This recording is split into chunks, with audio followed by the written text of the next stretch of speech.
पिछले दिनों में हमने कई महत्वपूर्ण बिंदुओं पर चर्चा की आपके समक्ष। वेद क्या है इसको हमने समझा। उसके बाद हमने धर्म की चर्चा की कि धर्म क्या है, किसे धर्म कहते हैं, उसको हमने समझा। आज उसी क्रम में दो शब्द और हैं जिनको कई बार ना समझने के कारण से भ्रांतियां पैदा हो जाती हैं। वो दो शब्द कौन कौन से हैं? एक है हमारी सभ्यता और एक है संस्कृति। ये भी विषय हमें समझने चाहिए। सभ्यता किसे कहते हैं और संस्कृति किसे कहते हैं? याद आ रहा है, और शायद आप में भी पुराने जो लोग बैठे हैं उनको ध्यान होगा कि 10-12 वर्ष के पहले कुछ विवाद छिड़ा था देश के अंदर, और वो कुछ नेताओं ने बच्चों के पहनावे को लेकर टीका टिप्पणी कर दी थी कि बच्चों को ये पहनना चाहिए, ये नहीं पहनना चाहिए। तो बच्चों की तरफ से बड़े बड़े जुलूस निकाले गए और उसका बहुत विरोध किया गया था, धरने दिए गए थे। और कि भाई ये हमारे पहनने पर, ओढ़ने पर ये कैसे बोल सकते हैं, इस पर कैसे प्रतिबंध लगाया जा सकता है। तो ये चर्चा उस समय की है। तब हम लोग भी सोचने लगे कि भाई ये बच्चों को कैसे समझाया जाए कि ये जो चीज है ये किससे संबंध रखती है। तब ये बात निकल कर आई थी कि ये दो प्रकार के भेद हैं, और सभ्यता और संस्कृति में दोनों में क्या अंतर है। सभ्यता कहते हैं भौतिक विकास को। सभ्यता का मतलब होता है भौतिक विकास, और संस्कृति का मतलब होता है आध्यात्मिक विकास। तो अब सभ्यता जो है ये, इसमें ये विशेषता है कि ये बदलती रहती है, और संस्कृति की ये विशेषता है कि वो बदलती नहीं, वो एक ही है। अब इसमें इसको ना समझकर इस बिंदु पर भी देखो आप कि स्वामी दयानंद ने समाज को एकता करने के लिए, इकट्ठा करने के लिए, जहां उन्होंने परमात्मा का मुख्य नाम ओम बताया और उसके स्वरूप को समझाया कि वो एक ही है, और क्यों उसके कारण से हम अनेकों रूपों में उसको मतभेद करके समाज में खंडन पैदा करते हैं, उसको समझाया। फिर स्वामी जी ने धर्म ग्रंथ को लेकर एकता कायम करने की कोशिश की कि हम सबका जो मानव समाज है एक ही धर्म ग्रंथ है। इसी प्रकार से, इसी क्रम में स्वामी जी ने इस संस्कृति को भी हमें समझाया। अब सभ्यता में का तात्पर्य ये है भौतिक विकास।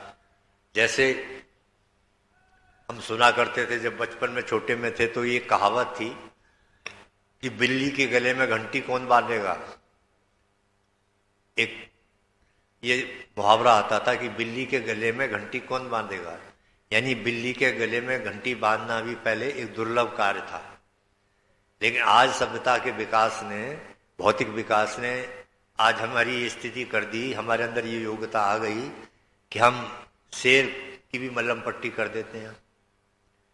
शेर को भी बेहोश करके इंजेक्शन लगाकर गोली मार के उसको बेहोश हो जाता है, और उसके बाद बड़ी उसकी मलहम पट्टी कर देते हैं। तो ये जो विकास हुआ कि कहाँ एक जमाने में बिल्ली के घंटी बांधना कठिन था, वहां आज हम शेर की मलहम पट्टी कर देते हैं। तो ये विकास है, ये भौतिक विकास है। अच्छा, इसी प्रकार से हमने पहले सुना था कि भाई हमारे भजनोपदेशक गाया करते थे, पुराने भजनों में था, ये मनुष्य तेरी काया किसी काम नहीं आती, बकरी की इस काम आ जाती है, ढोलक मरने औरों के तमाम। एक भजन था बड़ा पुराना। पर मनुष्य तेरी जो शरीर है, तेरे शरीर का जो अंग प्रत्यंग, वो कोई काम नहीं आते। पर हमने देखा इसमें भी बड़ा भारी परिवर्तन हो गया। हमारे मुरादाबाद में ही कुछ समय पहले एक महिला अधिकारी, पुलिस अधिकारी आई, सैनी थी, उसने एक नर्सिंग होम पर छापा मारा, और छापा मारा तो वहाँ पूरा एक स्कैंडल पकड़ा उसने। स्कैंडल क्या था कि गांव के लोग बेचारे जो मरीज वगैरह आते थे हॉस्पिटल में, तो कहते थे डॉक्टर साहब हमारे पेट में दर्द हो रहा है। बोले अच्छा, पेट में दर्द हो रहा है, तो लेटा लेते थे, बेहोशी का इंजेक्शन लगा देते थे और एक गुर्दा निकाल लेते थे। एक गुर्दा जब ये पता लगा पूरा, तो बाद में पता लगा उसके तो तार बड़ी दूर तक थे, दुबई तक, और तमाम हमारे गुड़गांव में पकड़ा गया। फिर उन्हीं डॉक्टरों का पूरा लिंक था। तो बाद में अखबारों में छपा कि भाई ये क्या करते थे, बोले 3-3, 4-4, 10-10 लाख रुपए के गुर्दे बेचते थे। तो अब आप देखो कि एक जमाना था कहते थे कुछ काम नहीं आता, आज मनुष्य का हर शरीर काम आते हैं। शरीर के अंग इतने कीमती हो गए आज कि आवश्यकता तो ये किसने कर दिया, ये हमारी सभ्यता के विकास ने कर दिया कि आज ऐसे ऐसे यंत्र बन गए कि हम सब्स्टिट्यूट कर देते हैं एक दूसरे में। इस प्रकार का पैसा होना चाहिए और ये सब होता है। तो ये जो तरक्की हुई किसकी है, ये भौतिक विकास की हुई। इसको कहते हैं सभ्यता। सभ्यता के आधार पर एक जमाना था, हम लोग पढ़ते सुनो पुरानी बात, कि पहले चिट्ठियां ले जाना, कौन करता था चिट्ठी ले जाने का काम? कबूतर करते थे। कबूतरों के द्वारा चिट्ठियां इधर से उधर भेजी जाती थी, उनके गले में बांध देते थे और वहां पहुंच जाती थी। और देखिए आज सारे मोबाइल फोन और इतनी टेक्नोलॉजी हाई हो गई सभ्यता की कि अभी हम यहाँ बैठे हैं, अभी एक सेकंड के अंदर जो हमारे से बिल्कुल उल्टा है अमेरिका, उससे बात हो सकती है। वहां पर बैठे किसी भी आदमी से हम बात कर सकते हैं, फोटो तक देख सकते हैं। तो ये किसका कमाल हो गया? ये है सभ्यता का विकास। जिस देश में कभी सुई तक नहीं बनती थी, आज वहाँ एटम बम जैसे मिसाइल तमाम ये बन रहे हैं, एक्सपोर्ट हो रहे हैं अब। तो इसको कहते हैं सभ्यता का विकास। पहले यात्रा करने के लिए केवल हमारे यहाँ बैलगाड़ी की चर्चा होती है, बैलगाड़ी से लोग जाया करते थे सफर। आज इतनी हाई लेवल की ट्रेनें और ये सब उपलब्ध हो रही हैं। तो इसको कहते हैं सभ्यता का विकास, भौतिक विकास। अब इसके साथ एक चीज को समझने की जरूरत है कि ये भौतिक विकास तो कोई बुरा नहीं है, इसकी आवश्यकता है। इसीलिए हमारे जो विशेषकर महर्षि स्वामी दयानंद ने, तो उन्होंने ये प्रकृति के जो गुण हैं, प्रकृति का जो के अंदर जो ताकत है, शक्ति है, इसकी उपेक्षा नहीं की है। उन्होंने इसके उपयोगिता को समझाया है कि ये सब उपयोगी चीजें हैं, वो भौतिक विकास होना चाहिए, इसके बिना तरक्की नहीं होगी। लेकिन इसके उपयोगिता के दृष्टिकोण को समझना पड़ेगा। जैसे एक छुरी है, अगर वो एक सर्जन के हाथ में होती है तो रोते हुए मरीज को ठीक कर देता है, और वही छुरी अगर एक अपराधी के हाथ में पहुंच जाए तो उससे वो अपराध कर देता है। तो छुरी का इसमें क्या है, ये तो प्रयोग करने वाले पर निर्भर कर रहा है ना। ऐसे ही स्वामी जी ने समझाया कि ये जो प्रकृति है, इसमें ना अपने आप में ना सुख है ना दुख है, ये किसी के लिए। ये हमारे ऊपर निर्भर करता है कि हम इसका किस रूप में प्रयोग कर रहे हैं, ये ज्ञान है कि नहीं हमें। ये बात हमें समझाई। सुख और दुख में भी जब मीमांसा करते हैं तो उससे भी यही बात समझ में आ रही है। सुख कहते हैं अनुकूलता को और खा कहते हैं इंद्रियों को। जो पदार्थ सृष्टि के अंदर हमारे अनुकूल होता है, अनुकूल या बना लेते हैं हम उससे हमें सुख मिलता है। और जो पदार्थ हमारे प्रतिकूल, दु कहते हैं प्रतिकूल को, खा कहते हैं इंद्रियों को, जो हमारे इंद्रियों के प्रतिकूल होता है वो हमें दुख पहुंचाता है। अब आप देखिए, घी और दूध को कहते हैं अमृत है अमृत, पर सबके लिए अमृत नहीं है। कई को ऐसे रोग हो जाते हैं हमारे को कि डॉक्टर मना करता है कि दूध और घी मत खाना, कोलेस्ट्रॉल बढ़ जाएगा और बीमारियां पैदा हो जाएंगी। तो उसके लिए देखो, एक के लिए दूध और घी अमृत का काम कर रहा है, तो दूसरे के लिए वो घी और दूध जहर का काम कर रहा है। कितने हमारे मेडिकल साइंस से जुड़े हुए लोग हैं वो जानते हैं, जो गंभीर बीमारियां हैं उनका इलाज भी किससे होता है? जहर के पुट से होता है। जहर का सूक्ष्मीकरण करके उसका पुट के द्वारा उसका इलाज होता है। तभी ये चर्चा समाज में फैली हुई है कि जहर को जहर मारता है। तो अब आप देखिएगा, एक व्यक्ति के लिए वो जहर जीवन का काम कर रहा है, और एक व्यक्ति के लिए वही जहर मृत्यु का कारण बन रहा है। तो इसी प्रकार से हमें यह समझना है कि परमात्मा ने सब पदार्थ हमारे लिए बनाए हैं। अब इनके उपयोग करने पर निर्भर करता है कि हम कैसे इनका उपयोग करें, उसको हम जानते हैं कि नहीं जानते। इसके लिए ज्ञान चाहिए हमें। किसी कवि ने लिखा है ना, 2 बातों को याद रख जो चाहे कल्याण, नारायण एक मौत को दूजे श्री भगवान।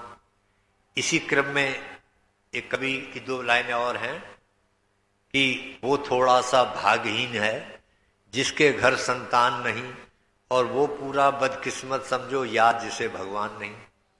तो ये कवि ने लिखकर संतान की उपयोगिता बताई है कि भाई घर में गृहस्थ में आए हैं तो परिवार में बच्चे होने चाहिए। गृहस्थ जीवन हमारा सफल माना जाता है जब घर में परिवार में बाल बच्चे हों। लेकिन अब हमने ऐसे स्थिति देखी है, कई परिवार में विवाह हुआ, शादी हुई, 7-8 वर्ष तक बच्चा नहीं हुआ। अब वहां उनके यहाँ टेंशन शुरू हो जाती है और वो बेचारे भटकते फिरते हैं। कोई बता देता है मंदिर पे जाओ, बाजारों पे जाओ, पीर धाम जा जाके चद्दर चढ़ाते हैं कि हमारे घर भगवान करे कैसी कृपा हो, बच्चा हो जाए। अब हो जाता है मान लो बच्चा, अब बच्चा हो गया और बच्चा बड़ा हुआ। जब बच्चा बड़ा हुआ तो बच्चा उनकी भावनाओं के अनुरूप नहीं बना, उसको वो संस्कार नहीं मिल पाए, या पूर्व जन्म के संस्कार कहिए। अब क्या हो गया, तो वही माता पिता उनके मुंह से हम ये कहते हुए सुनते हैं कि हे भगवान, ऐसी औलाद से तो बिना औलाद ही अच्छे थे। जो औलाद के लिए इतने परेशान थे उनके मुंह से ये सुना जाता है कि ऐसी औलाद से तो बे औलाद ही अच्छे थे। इसका मतलब है कि जो सबसे महत्वपूर्ण पार्ट है हमारे जीवन का, गृहस्थ का, वो है हमारी संतान। तो संतान हमारे लिए सुखकारी होगी या दुखकारी होगी, ये भी इस पर निर्भर कर रहा है कि अगर वो हमारे अनुकूल बन गई, हमने अनुकूल बना ली, तो हमारे लिए सुख का कारण बन जाएगी वो। और अगर वो प्रतिकूल बन गई, हमारे अगेंस्ट चली गई विचारों के, भावनाओं के, तो वो दुख का कारण बनेगी। अपने आप में देखो उसके, तो उसके भी बनाने पर निर्भर करता है। तो ये उदाहरण सिद्ध कर रहे हैं कि परमात्मा की सृष्टि के अंदर ये सब चीज इस बात पर निर्भर कर रही है कि वो हमारे अनुकूल है या नहीं। अब अनुकूल बनाने के लिए ज्ञान की आवश्यकता पड़ती है। तो अब देखिए, इसी आधार पर सभ्यता के ऊपर भी यही चीज है। भौतिक विकास अपनी जगह बहुत महत्वपूर्ण है, लेकिन भौतिक विकास को भी अंकुश रखने के लिए, उसे मर्यादा में रखने के लिए संस्कृति वहां जरूरी है। संस्कृति के प्रभाव से ही उस पर अंकुश लगता है। संस्कृति का मतलब है जीवन पद्धति। संस्कृति का मतलब है जीवन पद्धति, जिसको कहते हैं हम आध्यात्मिक विकास भी कह सकते हैं इसको। तो सभ्यता का मतलब हुआ भौतिक विकास और संस्कृति का मतलब हुआ आध्यात्मिक विकास। अब हमने कितने लोग देखे खूब तरक्की कर लेते हैं, खूब उनके संसाधन भौतिक तरीके हो जाती है, लेकिन संस्कृति का विकास नहीं हुआ वहां घर में, बच्चों में। मतलब वो जीवन पद्धति जो हमारी संस्कृति क्या है, जैसे देखो धर्म के साथ पूछा गया तो बता दिया कि धर्म क्या है, तो वेद के साथ हमारा वैदिक धर्म है। ऐसी हमारी संस्कृति क्या है, वैदिक संस्कृति। तो अब आप क्लियर हो गया होगा कि संस्कृति का अभिप्राय क्या है कि वेद के द्वारा जो परमात्मा ने हमें जीने की का ढंग सिखाया है, तरीका सिखाया है, उसे हम वैदिक संस्कृति कहते हैं। अब इसी में देख लिया आप, तो कुछ लोगों ने वेद से हटकर अपनी जीवन पद्धति बना ली। तो कई बार हम कहते हैं भाई ये पूरब की संस्कृति है, ये पश्चिम की संस्कृति है। अब इसमें भेद नजर आएगा आपको। अब इसी में और आगे बढ़े तो तमाम, कोई हिंदुओं की संस्कृति अलग खड़ी हो गई, मुसलमानों की संस्कृति अलग खड़ी हो गई। अब उनकी जीवन पद्धति में आप देखो मतभेद कैसे हो रहे हैं और इसका इलाज क्या है। अब एक पशु को मारना वो अपना धर्म समझ रहे हैं, उनकी जीवन पद्धति का भाग बन गया, उसको खाना भाग बन गया। दूसरा कहता नहीं ये तो हमारा धार्मिक है ग्रंथ, हमारा धार्मिक पशु है, उसके साथ उसकी धार्मिक भावना जुड़ी हुई है। अब इनमें टकराव हो रहा है। तो ऐसे ही तमाम समस्याएं खड़ी हो गई। तो इसीलिए अब इस समस्याओं का समाधान क्या है, इसका समस्याओं का समाधान महर्षि स्वामी दयानंद ने ये किया कि जैसे धर्म को वेद के साथ जोड़ा, वैसी संस्कृति को वेद के साथ जोड़ दिया कि वैदिक संस्कृति है हमारी। वैदिक संस्कृति क्या है, अब उसके लक्षण हैं कि वेद के आधार पर जो है, तो वेद के आधार पर कैसे जीवन को, तो वेद के आधार पर है हमारी संस्कृति, कहते हैं त्याग पूर्ण है।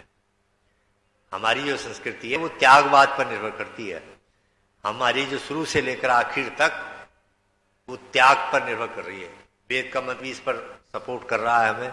ईशावास्यमिदं सर्वम यत्किंच जगत्याम जगत तेन त्यक्तेन भुंजीता मां गिरधा कस्य सिद्धिनम। अर्थात हमें जो परमात्मा ने तमाम जर्रे जर्रे में समाया है, हर चीज में वही विद्यमान है, उसी की रचना है। तो उसके साथ साथ तो वहां पर इसमें यह भी स्पष्ट किया कि हम इसको कैसे समझें। तो बोले त्याग पूर्वक भोग करना है इसका। त्यक्तेन भुंजीता मां गिरधा कस्वद्रम, अर्थात त्याग के साथ, त्याग पूर्वक। दूसरों ने इसको पशुओं की प्रवृत्ति के समान संस्कृति बना ली। पशुओं की क्या है कि वो बस अपना ही सोचते हैं। हमारी जो स्थिति है वो है कि हम दूसरे को सोचकर, दूसरे के दायरे में जाकर जीवन पद्धति, हम ये भी ख्याल रखते हैं कि हमारे को फायदा कोई हो रहा है तो दूसरे को नुकसान कितना हो रहा है, उस पर नुकसान तो नहीं हो रहा। आज ये स्थिति है। तो ये तमाम जो जीवन पद्धति में, जीवन में जो कर्म है, तो ये वेद पे आधारित क्यों? तो इसको कहते हैं वैदिक संस्कृति। इसके पार्ट हैं कुछ हिस्से, उनमें मैं समझता हूं बहुत मुख्य रूप से इसकी बहुत विस्तृत चर्चा हो सकती है। वेद में तमाम ज्ञान भरा हुआ है, पर संस्कृति के मूल तत्वों में ये 5 चीजें शुरू में जो यम में आ रही है, यही इसके लक्षण है। हमारी जो वैदिक संस्कृति है, इसकी पहचान क्या है? तो पहला लक्षण है अहिंसा, सत्य, आस्तेय, ब्रह्मचर्य और अपरिग्रह। हमारी जो जीवन पद्धति है वो इन पर टिकी हुई है कि हम अहिंसक होंगे। वेद की जो संस्कृति है, वैदिक संस्कृति, वो हमें अहिंसक बनाती है। उस पर आचरण करने से हम मन वचन कर्म से भी किसी का बुरा सोचने को तैयार नहीं। अहिंसावादी जिसको कहते हैं, ये हमारी संस्कृति है, जीवन पद्धति है। अब इसी को देखो, दुनिया के विदेशी फिलोसफर जो हुए हैं, जिन्होंने इस पर थोड़ा भी चिंतन किया है भारत के दृष्टिकोण से, तो उन्होंने सबने सराहाया है इस बात को कि भारत में ये जो गुण विशेष है, ये विशेष है और इसे अपनाने की जरूरत है। सारी दुनिया को जो शांति और समृद्धि का अगर वो आनंद लेना चाहते हैं तो उन्हें अहिंसक प्रवृत्ति को अपनाना पड़ेगा। और दूसरे नंबर पर रखा सत्य को। अहिंसा सत्य, सत्य पर आधारित है। बेईमानी ने हमारे हर कार्य के अंदर, हर दिनचर्या में सत्य के पुट है। तो यहां पर सत्य को रखा गया, अहिंसा सत्य, और सत्य के बाद फिर रखा ब्रह्मचर्य। ब्रह्मचर्य, अब ये हमारी संस्कृति का देखो, आज बाहर जो है विदेशों में इस प्रकार की चीजों पर कोई ज्यादा ध्यान नहीं दिया जाता। अब ये अलग बात है कि कुछ चीजें हमारे यहाँ भी खराब होती जा रही हैं, इसलिए हम उस कंपटीशन में खड़े नहीं हो पाते, हमारे बच्चे नहीं वहां पर टिक पाते। लेकिन जो महत्वपूर्ण जो बिंदु है, जो भारत को जिस दृष्टि से देखा जाता है, तो उसमें ब्रह्मचर्य को यहाँ प्रधानता है। हमारी जो संस्कृति है वो शुरू से ही इस प्रकार से हमें व्यवस्थित कर रही है कि हम ब्रह्मचर्य का पालन करें, ब्रह्मचारी बने, आखिरी समय तक इस शक्ति को सजो कर रखें और इसी से हमें मुक्ति और मोक्ष जीवन का प्राप्त हो। अब आप ब्रह्मचर्य, अपरिग्रह, आवश्यकताओं से अधिक इकट्ठा न करना, जितनी हमें जरूरत है उतने के लिए बस काफी संतोषी होना, यह अपरिग्रह का भी तात्पर्य। अहिंसा सत्य आस्तेय ब्रह्मचर्य अपरिग्रह, तो ये 5 चीजें जो हैं ये हमारी ये संस्कृति के मूल में है, जीवन पद्धति के। तो इसको कहते हैं जीवन पद्धति, और ये वेद पर आधारित। और इसी संस्कृति को जिंदा रखने के लिए स्वामी दयानंद ने जो वेद के ज्ञान को हमें आगे रखा और उसमें तमाम उदाहरण दे देकर जो संस्कार विधि लिखी, वो इसी संस्कृति के को जीवित रखने के लिए है कि हम शुरू से ही संस्कार विधि के द्वारा अगर बच्चों के संस्कार कराएंगे तो उन्हें वो संस्कार धीरे धीरे उनके जीवन के अंदर आएंगे और उसी से उनके जीवन में परिवर्तन होता चला जाएगा। शुरू से ही देखें आप, जैसे ही बच्चा पैदा होता है, बड़ा हुआ, पैदा हुआ तो थोड़ा सा तभी संस्कार कराया जाता है, जात कर्म संस्कार। और जात कर्म संस्कार में ही पहला ही नुक्ता उसके कान में डाला जाता है, और वो क्या डाला जा रहा है कि तुझे ओम का ध्यान रखना है। ओम कृतो स्मर, ओम को नामासी कतनामासी को असी, आता ना कहाँ से आया, कौन है तू, कौन है। तो ये पहले अपने को जानना। हम ये किसी भी बाहर की यूनिवर्सिटी में किसी की शिक्षा में आज ये पार्ट नहीं है। दिक्कत यही तो आ रही है कि वहां जो है आत्मा के स्वरूप की चर्चा, आत्मा के बारे में बच्चों को बताना, आत्मा के बारे में ज्ञान करना, ये वहां आउट ऑफ कोर्स है। वहां केवल शरीर को ध्यान में रखकर उसके संसाधनों को, उसके विकास की बात की गई है। इसीलिए कहते हैं ये सभ्यता का विकास है।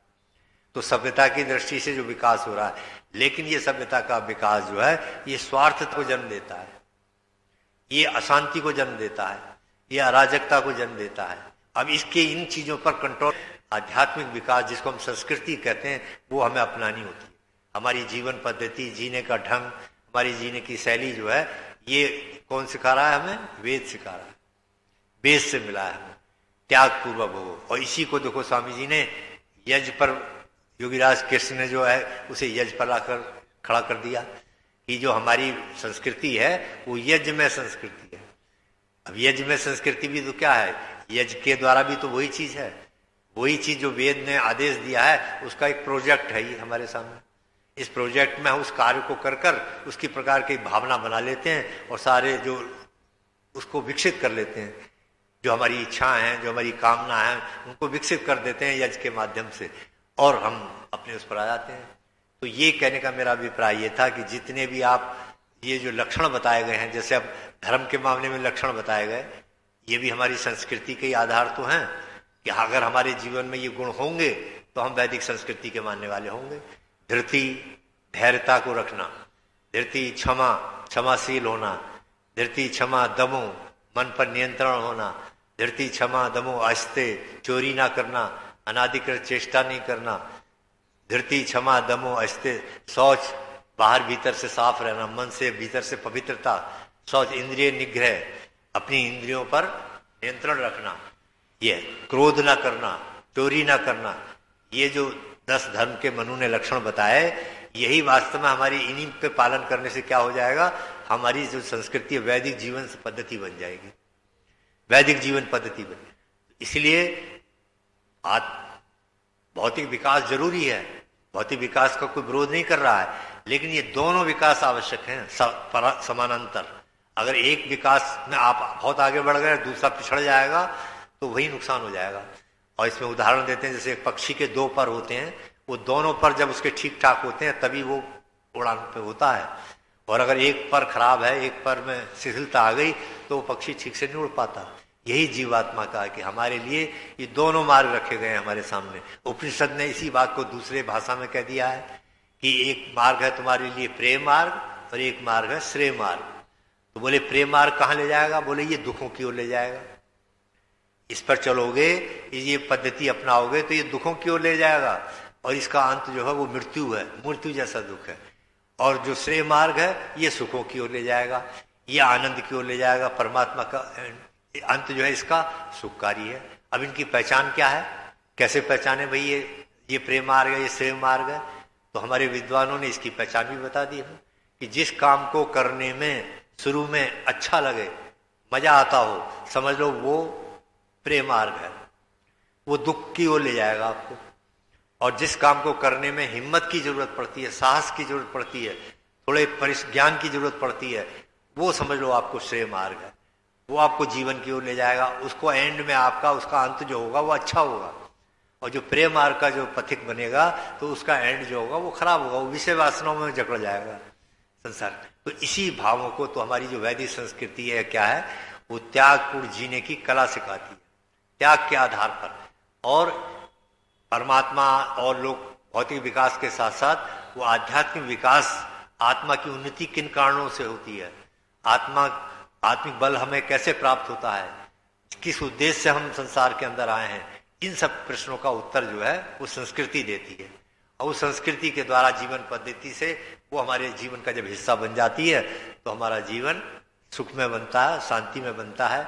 ये मैंने थोड़ी सी चर्चा आज इस बात को ध्यान में रखते हुए कि सभ्यता और संस्कृति में क्या फर्क है, तो इसीलिए अच्छे कपड़े पहनो, पहले ये था, ये इसमें विरोध नहीं है कि अच्छे मकान बनाने का विरोध नहीं है, ये भौतिक उन्नति जरूरी है। लेकिन वही बात है कि जीवन पद्धति, जीने का ढंग, जमीन पर हमारे व्यवहार में अगर परिवर्तन नहीं आया और व्यवहार हमारा अगर खराब हो गया तो फिर वो चीजें भी हमारे लिए दुख का कारण बन जाती हैं। इसीलिए उस कड़ी तक पहुंचने के लिए जो हमारी वैदिक संस्कृति है, उसको हम वैदिक संस्कृति बोलते हैं, जो वेद पर आधारित जीवन पद्धति है, उसी से हमें सब पता लगता है क्या खाना है, क्या पहनना है, क्या व्यवहार करना है, समाज के साथ, अपने माता पिता के प्रति हमारा क्या कर्तव्य है, समाज के प्रति हमारा क्या कर्तव्य है, देश के प्रति हमारा क्या कर्तव्य है। ये सब बोध कौन कराता है? ये हमारी संस्कृति कराती है, वैदिक संस्कृति कराती है। उसी आधार पर हम जीवन को लेकर चलते हैं। तो भगवान कृपा करे कि ऋषियों के परिश्रम को हम समझकर और इसी आधार पर अपने जीवन को, परिवार को, समाज को चलाएं और उसको प्रेरणा देते रहें, तो मैं समझता हूँ वो ऋषियों का जीवन भी सार्थक होगा, उनका परिश्रम भी सार्थक होगा और हमें भी लाभ होगा। ओम शम।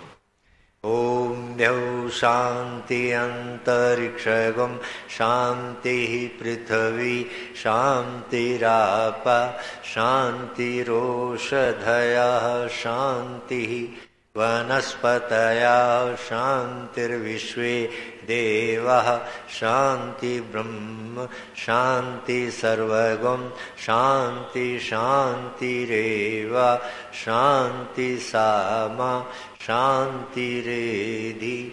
ओम शांति शांति शांति। जो बोले सो अभय। सत्य सनातन वैदिक धर्म की